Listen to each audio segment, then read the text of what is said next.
श्री स्वामी समर्थ. जय जय स्वामी समर्थ. नमस्कार स्वामी भक्तांनो, या व्हिडिओवर क्लिक करण्यामागचं तुमचं कारण फक्त योगायोग असं नाही. अनेक लोक असं मानतात की कदाचित तुम्ही काहीतरी शोधत आहात. आधार, शांतता आणि आता अशी कल्पना करा की श्री स्वामी समर्थ तुमच्याशी बोलत आहेत. म्हणून मित्रांनो, तुम्हाला हा व्हिडिओ अगदी शेवटपर्यंत पाहायचा आहे, कारण स्वामीचा संदेश आपल्या जीवनात योग्य ती दिशा दाखवत असतो. आता श्री स्वामी समर्थ बोलत आहेत. मित्रांनो, तुम्हाला तुमचे डोळे झाकायचे आहेत आणि असं रिअलाईज करायचं आहे की स्वामी समर्थ तुमच्या समोर बसलेले आहेत आणि ते तुम्हाला संदेश देत आहेत.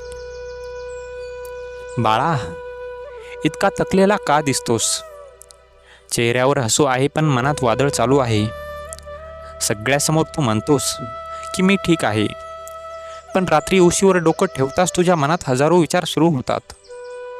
तुला वाटतं ना की तुझ्यासोबतच असं का होतं?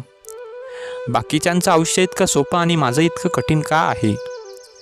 पण मला सांग बाळा, झाडाला फळं लागण्याआधी किती वेळ उन्हात त्यांना उभं राहावं लागतं? नदीला समुद्रापर्यंत पोहोचण्यासाठी किती दगडांना धडकावं लागतं? आणि सोनं चमकण्याआधी त्याला किती आगीतून जावं लागतं? तसंच तुझ्या बाबतीतही आहे बाळा. तुझ्या आयुष्यात चाललेला संघर्ष हा शिक्षा नाही, तर तो तुला मजबूत करण्याचा काळ असू शकतो.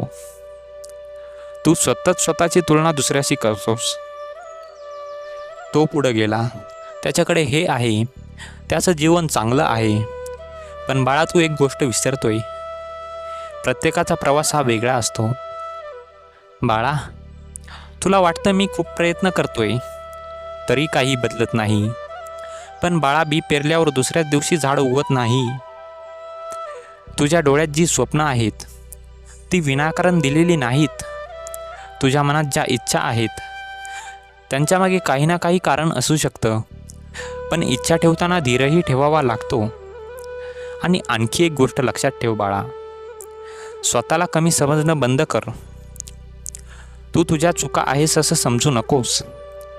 तू पडला असशील पण संपलेला नाहीस. आणि ज्यांनी तुला सोडलं आहे, ज्यांनी तुझी किंमत केली नाही, त्यांनी तुझ्यावर विश्वास ठेवला नाही, त्यांच्यासाठी स्वतःला तोडू नकोस.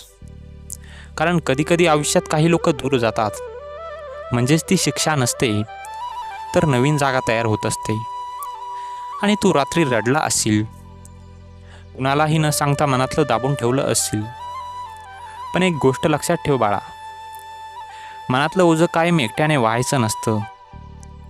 आणि बाळा, आजपासून एक निर्णय घे. भूतकाळाच्या जखमा रोज उघडायच्या नाहीत. स्वतःवर शंका घ्यायची नाही आणि प्रयत्न सोडायचे नाहीत. कारण बाळा, तुला माहीत आहे, तुला जे अजून मिळालेलं नाही त्यासाठी आजचा दिवस अजून संपलेला नाही. लक्षात ठेव बाळा, घाई करू नकोस. प्रत्येक गोष्ट तिच्या वेळेवर येते. आता उठ, पुन्हा सुरुवात कर. स्वतःवर विश्वास ठेव. आणि बाळा, तुझ्या आयुष्यात कोणत्याही क्षणी तू हे विसरू नकोस की तुझ्या मागे एक प्रचंड शक्ती उभी आहे.